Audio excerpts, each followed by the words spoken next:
time goes by, I continue to do my work. I figure out systems and process and, just kind of go about my business.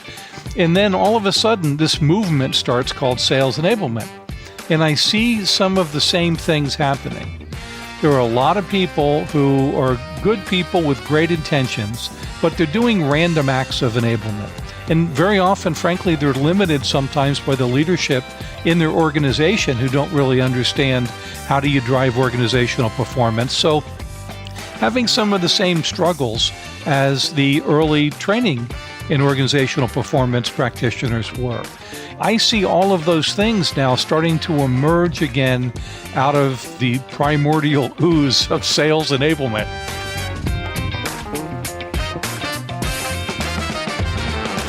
Hi, friends. Welcome to the Sales Enablement Podcast. I'm your host, Andy Paul. That was Mike Kunkle. Mike is Vice President of Sales Effectiveness Services for SPARXIQ and author of the new book titled The Building Blocks of Sales Enablement. In his book, Mike spells out a comprehensive framework for sales enablement as a strategic element of any organization's sales success. So we talk about the type of support that sales enablement needs from the C-level to effectively do its job. We also get into the skills that someone needs to develop in order to be effective in a sales enablement role. What's the career path like? What do you need to learn? Then Mike and I dig into some of the 12 building blocks of success for sales enablement that he lays out in his new book, including buyer acumen, buyer engagement content, sales hiring, sales training, and sales coaching. So it's a fascinating discussion. We get into all of this and much, much more. However, before we get to Mike, I want to remind you to subscribe to this podcast wherever you listen to it. And if you subscribe, we'd certainly appreciate it if you could leave us a review and give us your feedback about how we're doing. So thank you. All right, let's jump into it. Mike, welcome back to the show. Hey, Andy, I am glad to be here. Thanks for having me. Yeah, my pleasure. It's been a while since we actually spoke, as opposed to just exchanging messages on LinkedIn. So what's new with you? Well, where to start? We have at SPARXIQ launched Modern Sales Foundations, Sales Coaching Excellence, both of which are my content, although I co-authored Modern Sales Foundations with Doug Wyatt. Personally, just moved to New Hampshire up from Massachusetts. So we are in a rural community for the first time in my life. I've got well water and a septic tank and, and apparently a backyard that's going to be visited at some point by black bears and deer. Really? So we're sort of excited about all of that. And man, I tell you, Andy, you could hear a pin drop here sometimes. It is so quiet. So it's a really great place. We feel very grateful coming off of Thanksgiving. Right. And looking forward to living here in New Hampshire now. Yeah, I think that'd be too quiet for me. As somebody who, I share time between Manhattan and San Diego, and both big cities. I live in the heart of Manhattan, in the heart of downtown San Diego, on a busy street. It's like, I don't know what I'd do with peace and quiet. I mean, my wife and I, a couple of years ago, went upstate New York and stayed at this lodge out in the middle of nowhere and up in the Adirondacks. And I was like, yeah, is it too quiet at night? The silence, clearly the silence was deafening. That's for us. It was like, oh my gosh, we're so accustomed to going to sleep to, the rhythm of the city. It's like when nothing's going on, it was a little intimidating. Yeah, it can be unnerving. And then when it's typically that quiet, it's like you hear every noise. So it's wait, what was that? The bear. It's pretty funny. Bear. Yeah. Well, we're hoping for those, but we're not trying to attract them either. But it'd be cool to see a black bear from a distance, let's say. Yeah. I mean, do you have like dogs or anything? Three. And my dachshund is, thinks he's a black bear. So, we have to keep him leashed in the backyard just in case. He's bait, I think is what the bear thinks. Well, it's fine. I just saw this video, social media somewhere about a black bear that was on a fence between two properties and was sort of a person's dog was barking at it and too close, and some woman ran into the frame and pushed the bear off the fence. I mean, it's like, wow, don't do that. No, I won't. I won't plan to do that. Although my favorite bear video, I have to say, is the one where the bear is walking down the road and there is a tipped-over orange traffic cone, and the bear stops, stands it up, and goes on his way. It's absolutely hilarious. I'll have to try to check that out. All right. Well, one of your new things is you've written a new book, The Building Blocks of Sales Enablement. I have done that. Yes. Yeah. So what was the impetus to write the book, and why now? Well, it's a good question, especially with all of the new terms and names being thrown about. And I really had to think about, do I want to publish something right now with the term sales enablement, with revenue enablement and commercial excellence and all of that? But Andy, as you know, the stuff that I do and that we talk about, this stuff has been around since the dawn of time. Right? It's repackaged. It's a little different. Right. I love the cross-functional collaboration aspect of sales enablement, but the work that sales enablers are doing today, I actually started probably in 1994 and accelerated a bit around 2003. Mm-hmm. But I was working cross-functionally between, marketing departments and product development, and obviously the sales team and sales operations, and just trying to find all the performance levers and ways that we could help our sales force be more effective. Mm-hmm. And so then I saw this interesting thing happen. I started out in training or sales training. Right. And then this term came along, performance consulting. And then I tapped into something that they were calling human performance technology, or HPT. Basically, these are sort of flavors of organization development and organization design and behavioral performance. And you can get degrees in a lot of these things, right? But if you talk to most sales professionals, most of them aren't really tuned in to OE or HPT or OD or change management or those things. So these things have been around in the periphery, and all of a sudden, in the training field, performance consulting happened, and I thought, holy cow, this is phenomenal. We are now going to take a performance orientation to training. This is exciting. And I attended some of the first workshops that were delivered in this, and I read all the books, and I got all excited. And then, here we are, 20 years later, and performance consulting really never took a complete foothold in training and development. So time goes by, I continue to do my work, I figure out systems and process, and just kind of go about my business. And then all of a sudden, this movement starts called sales enablement. And I see some of the same things happening. There are a lot of people who are good people with great intentions, but they're doing random acts of enablement. And very often, frankly, they're limited sometimes by the leadership in their organization who don't really understand how do you drive organizational performance. So having some of the same struggles as the early training and organizational performance practitioners were. And I see performance consulting in all of its diagnose first, then prescribe, and let's figure out all of the elements that will help us move the needle and get those in alignment. Let's apply systems thinking. I see all of those things now starting to emerge again out of, the primordial ooze of sales enablement, right? And no matter, and then of course we hit 10,000 people on LinkedIn with titles of sales enablement. And then what do? We decide we want to call it something else. So now we have revenue enablement and commercial enablement. And, we're trying to sort of find our way. I don't care whether we call it sales enablement or FRED. I think it's the work that we do. It's the figuring out what does it mean in this organization, and what is a framework and systems and process and methodology. What can I do, and how can I work cross-functionally to help our sales force perform at their highest levels? And to do that for me, that requires truly understanding the buyers and the market and the personas, right? And it's the old Zig Ziglar adage, you get what you want in life by helping enough other people get what they want. What they want, right? I have that quote in my book. I know, right? And so That is, for me, the foundation of it all. And I Well, think of sales enablement as enabling the buying process in helping the reps understand how do they work with the buyers to help them make the best decisions.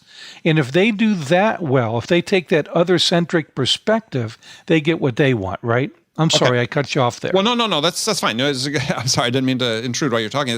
Is because you write in the book that there's still not a single definition of sales enablement. Right. And I think you just sort of gave yours, but if you did, give it again. Yeah, I think it is whatever you need to do to prepare and enable the sales force to go to market as effectively as possible, to find buyers who have problems they can solve, who want to solve them, and help them solve those problems. And so for me, it's really it's not buyer enablement. I hear that term tossed about, but we're not enabling the buyers, right? But it is, to me, buying enablement. It's helping enable the buying process, helping buyers make the best decisions possible, and then figuring out how do I find people who have these problems that we can solve, rather than trying to blast out to the entire world like you and I both probably get on LinkedIn, right? I get, prospecting approaches on a minute-by-minute basis trying to sell me things I don't ever buy. Right? So figuring out who is that market, how do I go to market effectively to serve them, help them solve problems, and win in the process. To me, that's what it should be about. Yeah, I mean, I agree. I mean, I think that I like the focus that you have in the book on buying enablement, being other-centered, which I think is still missing predominantly in most sellers, but is certainly the perspective that we need to inculcate in sellers is that, it starts with the buyers. Yeah. And so, well, you lay out in the book, this framework, I'll call it, but a systems approach to sales enablement. You have 12 building blocks of those. And I'm going to dig into a little deeper. I want to a little bit later, but just wanted to sort of ask you, are they laid out in any sort of priority? So you've got this structure, this grid. If I were to start in the top left-hand corner of the grid, it's like, buyer acumen. So, and it ends sort of in the other opposite end of the grid and sales manager enablement. So is that implied priority? Yes and no. The one I would say that is an implied priority is if you don't start with buyer enablement, there are so many downstream things that you will miss or that won't be optimized that you really miss the full opportunity for effectiveness. So I think you have to start with buyer acumen, truly understanding your buyers. What are their challenges? What are the opportunities they face and could enable and capitalize on? What are the impacts of not doing either of those things? What needs does that create for them? What outcomes are they looking for? And how would they prioritize those needs and outcomes? What's the buying journey they typically go through? Who do they typically take on that journey with them? What kind of budgets do they manage? If you truly understand your market and your buyers, then all of the downstream things that you can do, serve them, include that, and get more effective. So I do think if that's not in place or in place well enough, I think that is the starting point.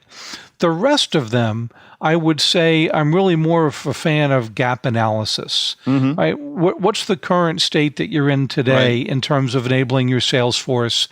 How would you rank yourself on each of these areas on a scale of 1 to 10, let's say, a Likert scale of 1 to 10, 1 to 5, whatever you want to use. What's the desired future state? By the way, this probably sounds a lot like discovery, right? What's the desired future state? And what are the challenges, right? What are the challenges? What's the gap between those two? And as best you can estimate, what's the impact analysis of moving to the desired future state block by block?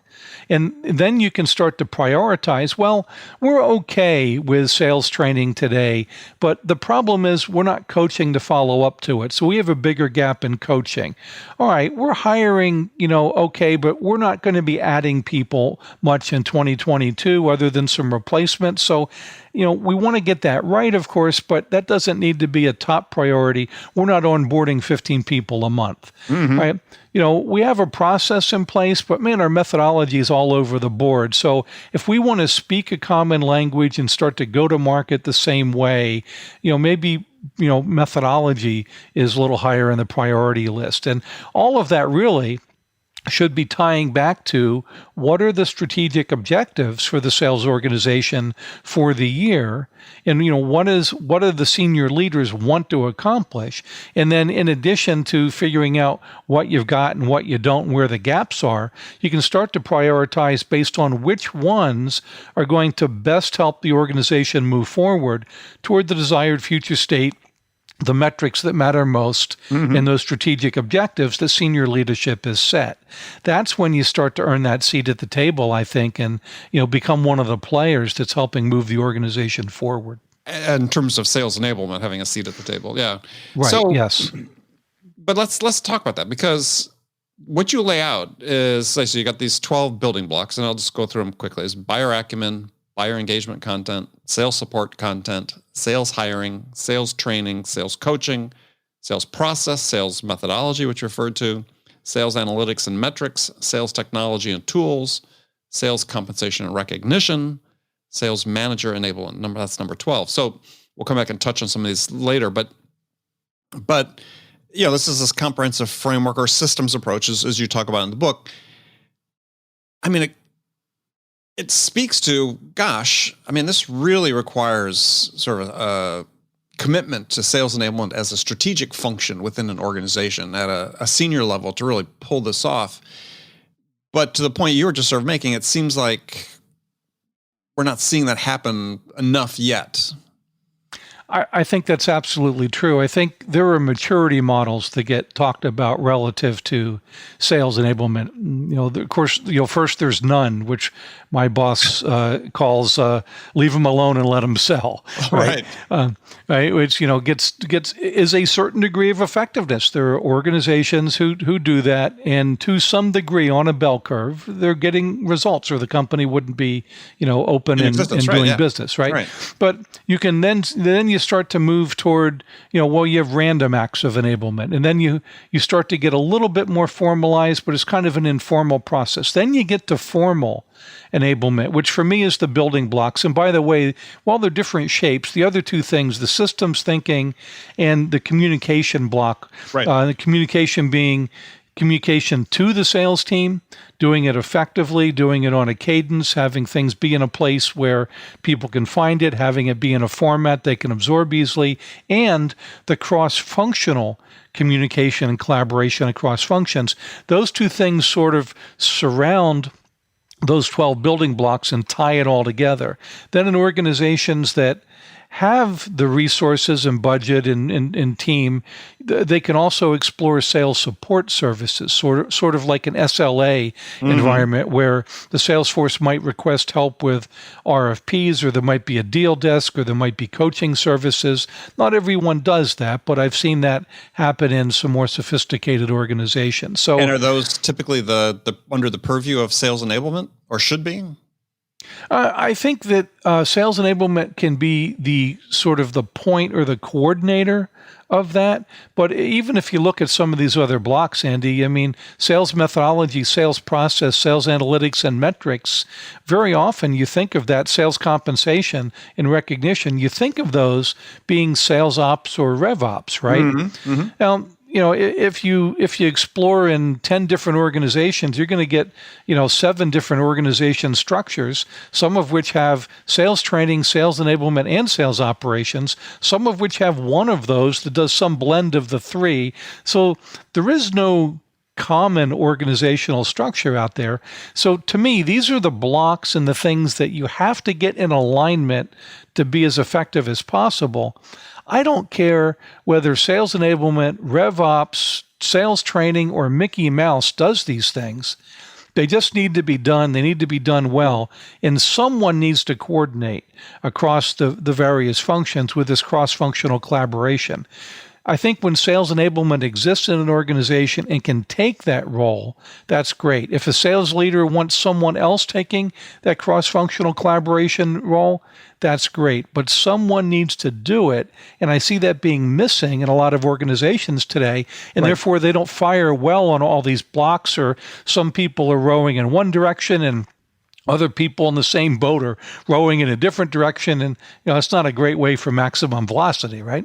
Right. Well, I think that was the revelation for me reading your book, is that this idea that, at least mentally for me, is repositioning sales enablement to be this function to manage and be responsible for the cross-functional coordination, right? Is right now you ask 100 people on the street, sales enablement, training, right? I mean, it's like, they go right there. It's like, I sometimes feel like people in enablement allow themselves to get sort of pigeonholed that way. But what you've painted this broader picture, which is so crucial and sort of mirrors sort of the broader perspective we're taking on go-to-market, for instance, right?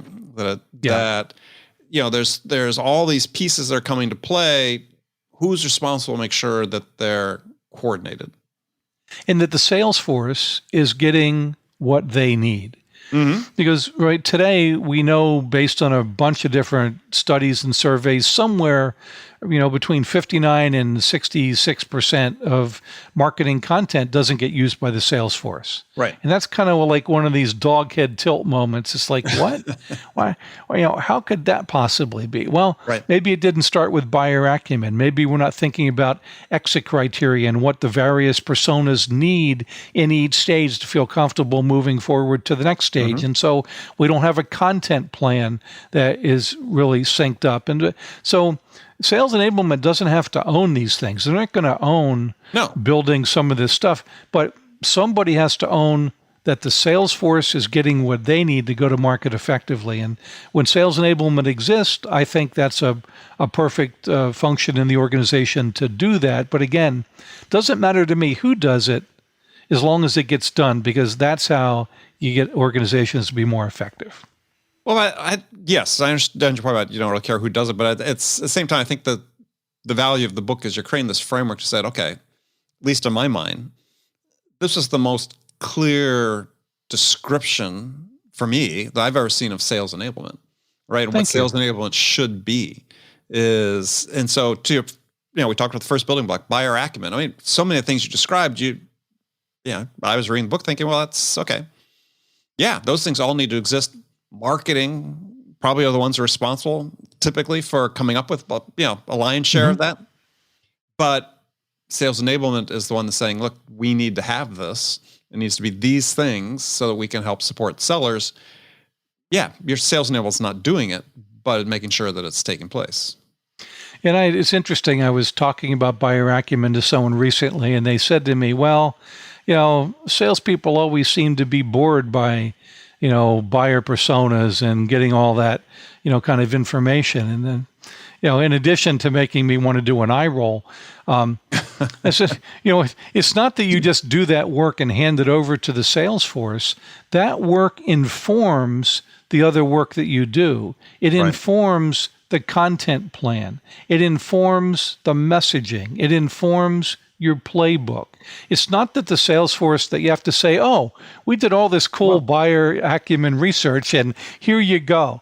And I know that even some of my friends do this work where they actually name the personas. So Fred is the CMO and Agawar is the CFO.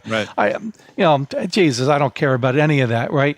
Let's get this profile built so that we can start doing the downstream work of understanding the buyer's journey, the things that matter to them, who they work with, and especially for me, the geeky thing that I guess in the book is buying process exit criteria.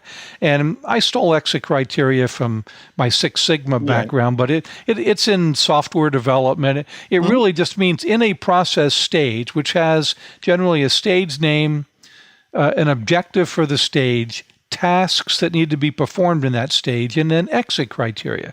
And exit criteria simply is what needs to be completed before you can move forward, like the critical path of a project. Well, in buying process exit criteria is whatever that each decision maker, each persona in this deal needs to see, hear, feel, understand, or believe in that stage to feel comfortable moving forward to the next stage with you.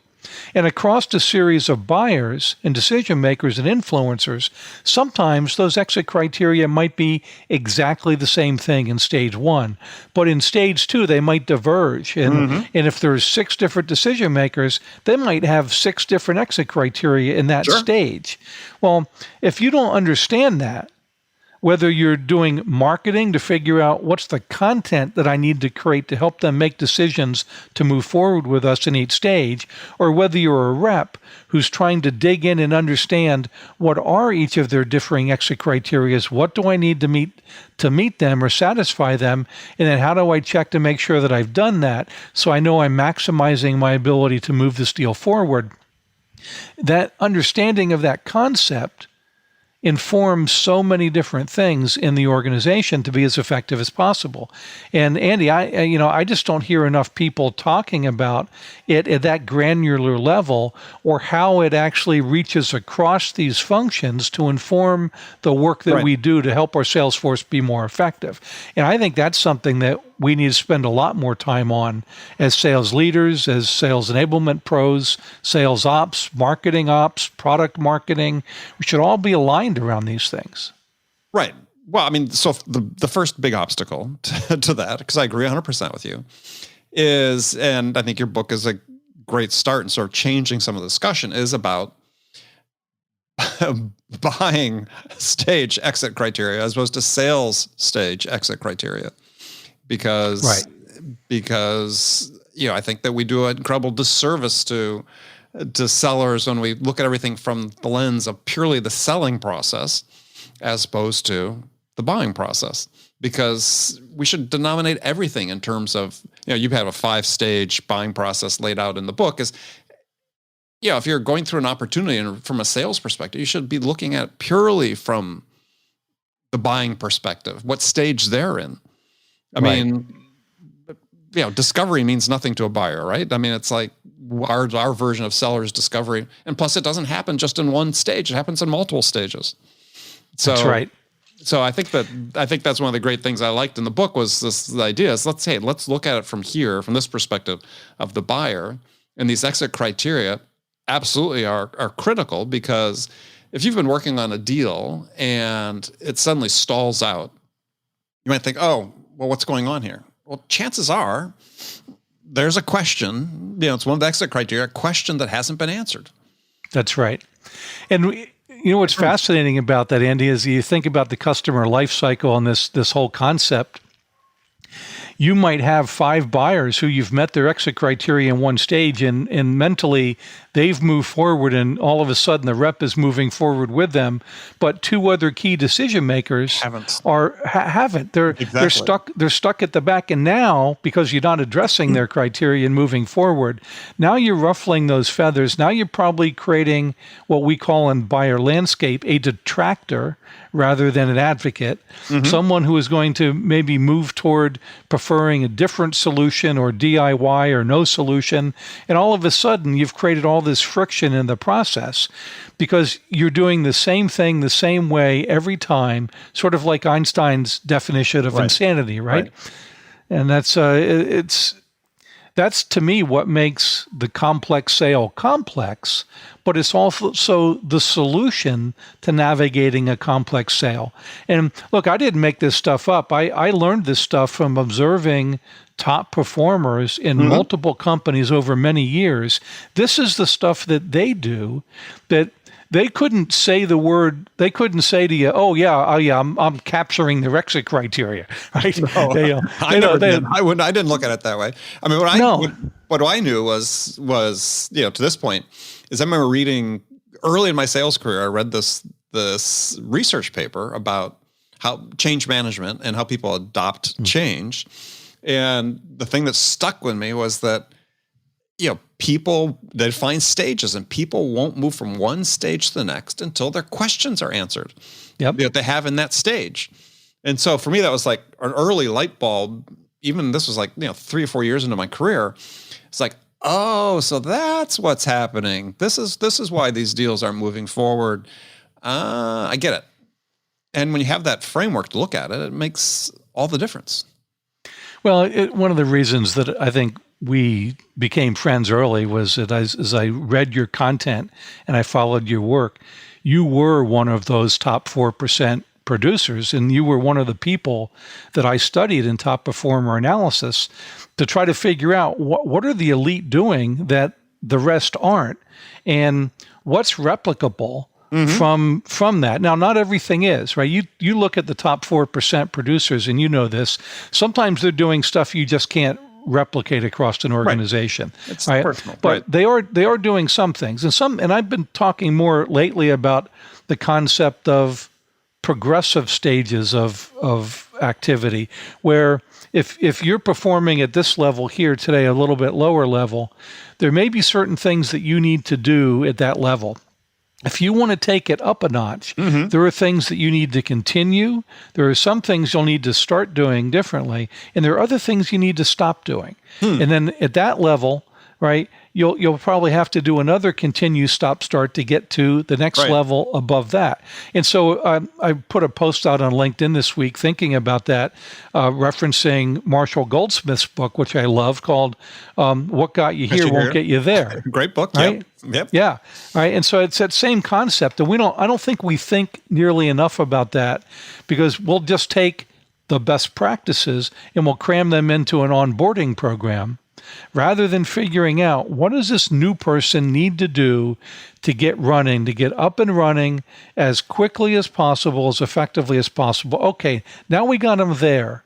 What do they need to start doing differently to get to the next tier? And what do they need to start doing differently to get to the next tier? And we don't think about human performance that way in organizations, but that's what it really requires if you want to orchestrate it. Well, and I think you identify such a critical point, and not to digress too much, but is that we don't challenge sort of these closely held beliefs frequently enough, right? I mean, things change. I mean, one example I love to give is, it's sort of established, if you ask most sellers, about this whole concept of loss aversion as a motivator in ways decisions are made. And it's been sort of accepted, a canon, if you will, within behavioral science and so on. But then just in the last couple of years, there have been papers coming out saying, actually loss aversion is not a thing. It's like, and it's based on new research and new science. And it's like, okay, well, we need to update what we think then. If that's no longer the case, what's that mean for us, right? I mean, that's one example. There's all sorts of things. I mean, there's been work in new brain science with, EQ. It's different than what we think. It's still important, but the way we think about it, how it happens, is not the way it actually happens. So how do we you just triggered the saw. It's like, there's so many things that we sort of ingrained beliefs. We just need to update our thinking. This progressive change that you talk about. There's a concept called unlearning, right? Yeah. And I think unlearning and relearning and staying abreast of these things, and if we're still trying to do things based on beliefs that we held or things we understood in 1984, we're going to be obsolete before too long. In fact, I was talking to someone the other day about the need to master selling digitally and virtually. And, that need has been around for a long time. And someone else was talking about 1880s, I think. But yeah, right. Someone else was talking about changing buyer behavior and how that's evolving. And when I was at Richardson, we were talking about changing buyer behavior in 2013. The thing that happened is we had an external event with a pandemic that suddenly forced us into doing things radically differently than we were. And now that's accelerated and probably not going back anytime soon to the way things were. Whatever the new normal is, it's going to include some different version of digital selling and et cetera. Right. And now buying behavior is is still evolving, but buyers wanted to research on their own previously. Buyers like to ask each other for their opinions previously. Yes. Now Always it's have. accelerated, right, based on this external event that we all went through together. But the need was always there. So I'm actually a little hopeful, Andy, right? Because I've been saying for a long time, watching us evolve from the way that we have been selling to the way that we need to be selling was a little like watching a glacier crawl. And now I'm actually hopeful that we might be at a tipping point where organizations have to start preparing their sales forces to go to market differently. So I think something good might really come out of all this craziness we've been through. Yeah, I think possibly so. But I think that you bring up an interesting point that I wanted to delve into for a second is that, buying behaviors are changing. But what many people read into that is that the way people process information to make decisions has changed as well. And I don't believe that's the case. I think that's more, elemental human evolution that, give us 10,000 years and this is going to happen. But to your point is everything that precedes that, everything that feeds into this human function about how people make decisions is changing. But I think in your what you laid out, like in the buying process, or your 5-stage buying process, that's not going to change, right? And people still have to understand what the problem is. They still need to define what the outcomes they can achieve. They need to evaluate the alternatives. How they do that may differ, the mechanics, but they still mentally have to go through this. They have to formulate options, choose an option, then choose a vendor. Yeah, one of my favorite sayings, Andy, is the human brain evolves very slowly. The way that we decide, the psychology of things, ethos, pathos, logos from Aristotle. What was that? 5,000 years ago. Well, we just wrote Aristotle into a course called Modern Sales Foundations because it works. The concept of how do you establish credibility? How do you make an emotional appeal? How do you justify that with logic? It's the way that people think and make decisions. Right. And we all make decisions a lot more emotionally than we'd like to think with our rational brains. And so if you're not addressing all of those, you're missing some of the pie. But, that stuff's from Aristotle. I don't think the human brain has evolved nearly as much as all the stuff around us. So now buyers still making decisions with their old, Neanderthal brains now do expect salespeople to come to the table knowing something more about their company rather than saying, hey, I'd like to meet with you and learn about what you do. Right. Yeah, it's time we retired that one. Well, that's what I was saying. It's the behaviors that surround the human brain part are changing. Mm-hmm. Absolutely, and you need to adapt to it. But sellers, there's too many sellers to think that means that what's happening in the human brain has also changed in the last 20 years, and it hasn't. So completely agree with that. And I think we need to talk more about this, not right here, this moment, but I'm saying this is something that people need to understand better. Is that sure, there are things that have changed. What is the Gartner research? They said that 60% of millennial buyers tried to avoid a sales rep or would prefer to go through a buying process without talking to a sales rep. Right. Well, that's based on the way that we have been selling, not based on the ideal or what the far right of the bell curve of the top 4%ers have been doing, because buyers have always wanted to work with them because they're trusted advisors who help them make great decisions, who bring insights and experience to the table. Exactly. So if we base it on average, yeah, you're right. They don't want to work with sellers and they'll try to avoid us. Although it's interesting that on the other side of that, 20% of those buyers have buyer's remorse because they made a bad purchase decision without input, without talking to somebody from sales. So it's. But I read that study, Mike, and I started laughing because I said, actually, I want to modify that finding. The finding is 100% of buyers through the course of human history have never wanted to talk to a seller if they could do it on their own. And, it's not like millennials are different in that regard. It's like if you bring nothing to the table to a buyer, then of course they'd prefer to do it without you. Yep. To your point, if you're valueless in the interactions you're providing, if you're just, pushy, persuasive, salesy seller, they've got no time for you.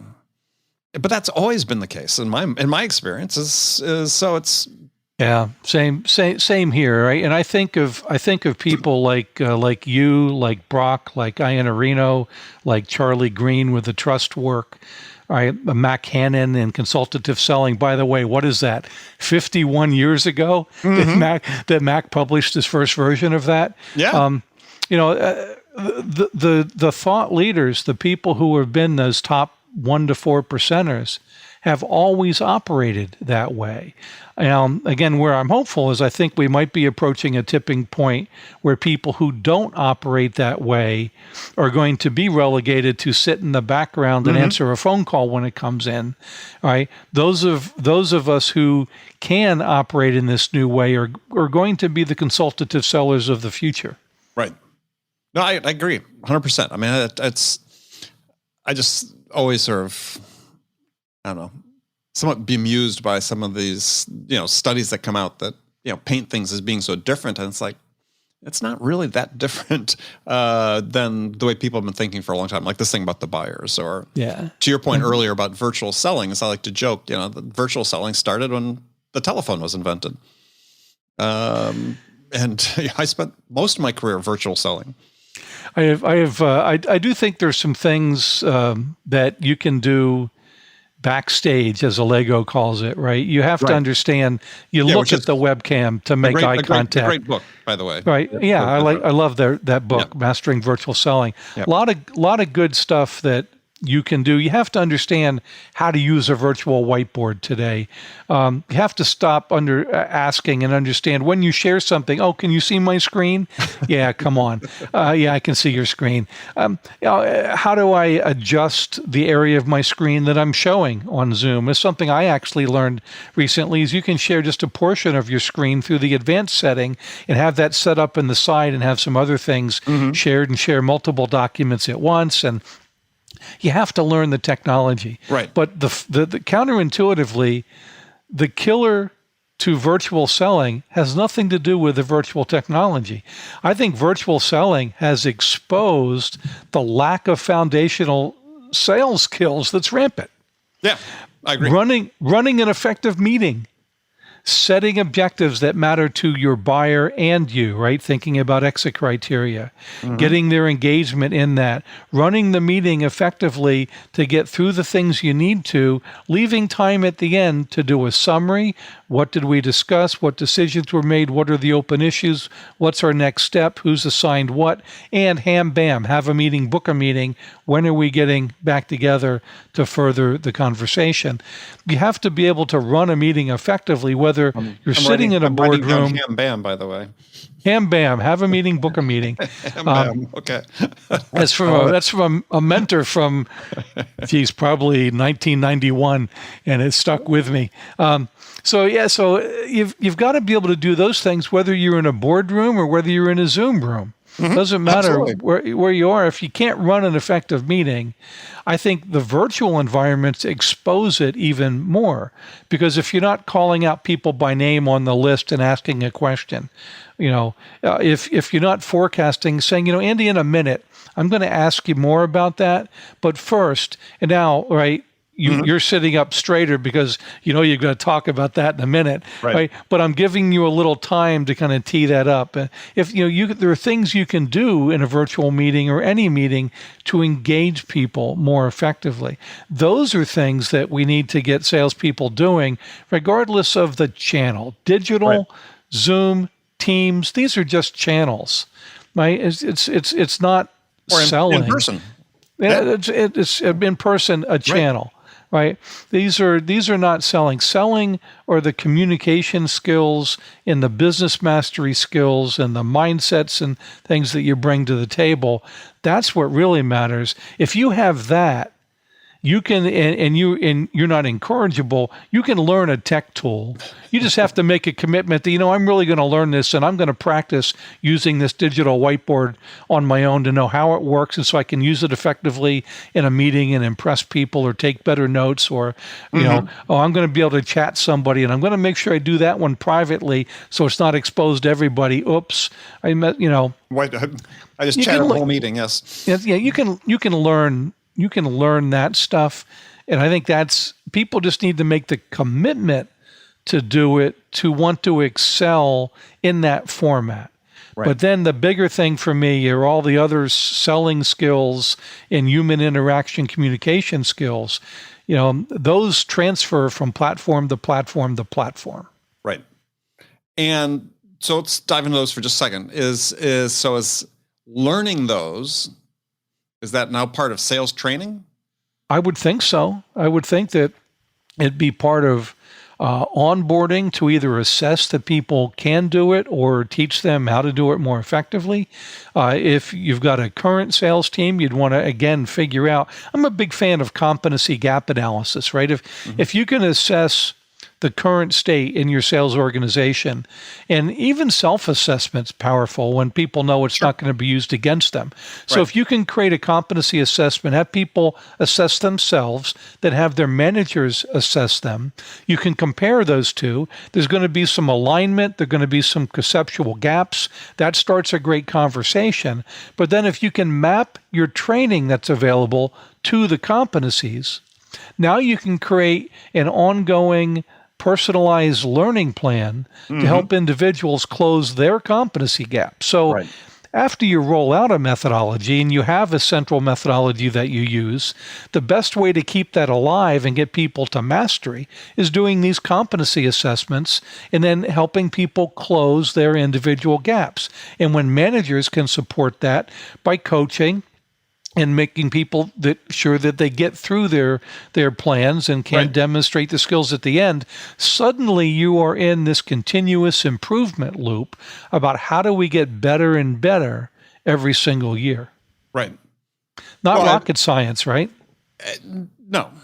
I mean, your 12th building block, sales manager enablement, I mean, we spent an hour just on that because I think that's sort of the weak link in the chain right now is we don't invest sufficiently in enabling management at any level in sales. It's almost funny that that's the same size block as everything else, right?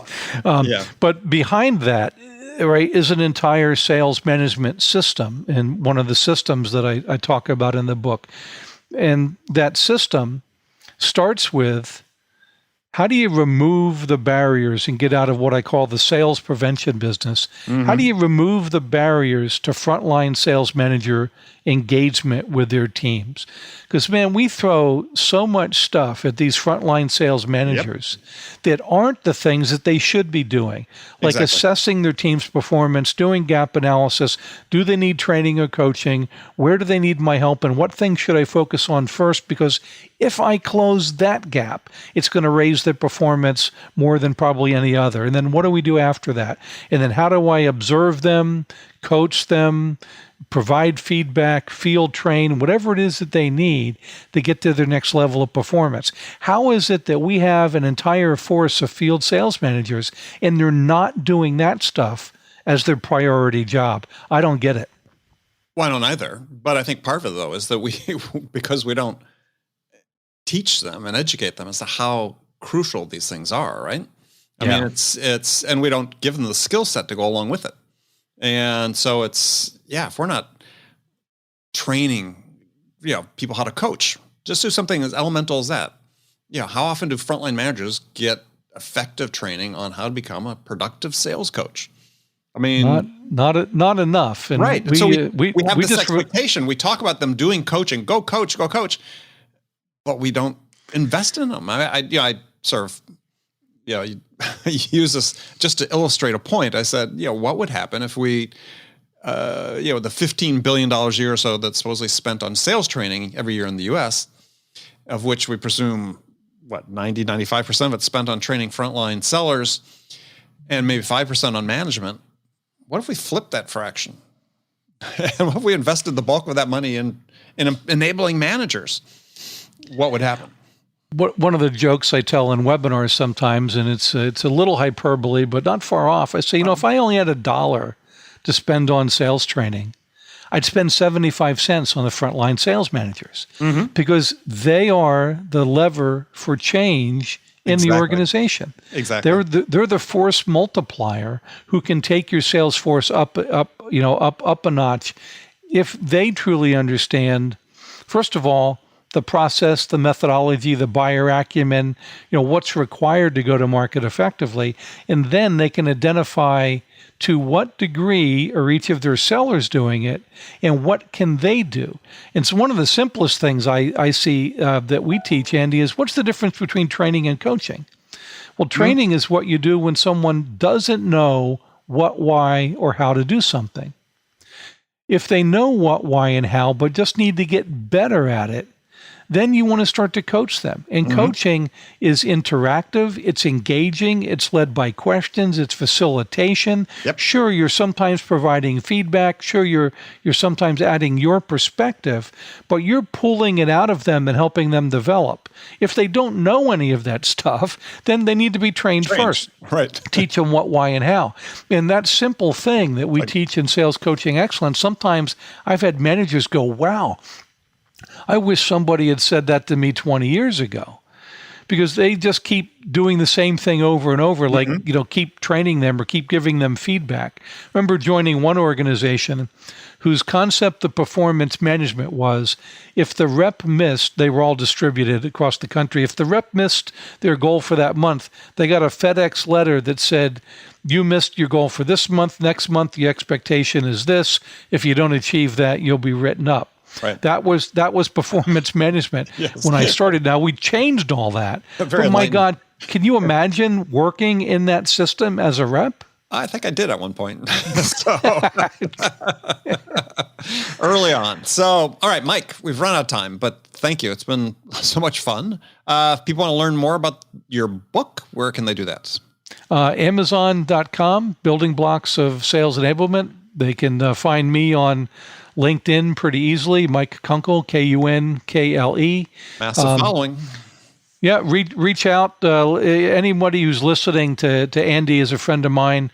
Reach out, get connected. I'm on Twitter at Mike_Kunkle.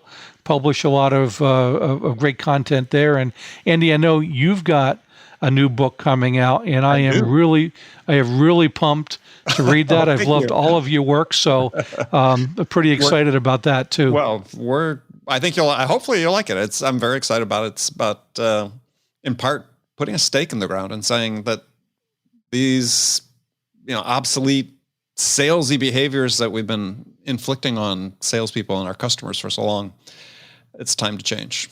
And amen, brother. Yeah. So anyway, all right, Mike, a pleasure, and we'll look forward to talking again soon. All right. Thanks, Andy. Really appreciate it. Okay, friends, that's it for this episode. First of all, I want to thank you for taking the time to listen. As always, we're so grateful for your support of the show. And I want to thank my guest, Mike Kunkle, for sharing his insights with us today. If you enjoyed this episode, please subscribe to this podcast, Sales Enablement with Andy Paul, on iTunes, Spotify, or wherever you listen to podcasts. So thank you for your help with that. And thank you so much for investing your time with me today. Until next time, I'm your host, Andy Paul. Good selling, everyone.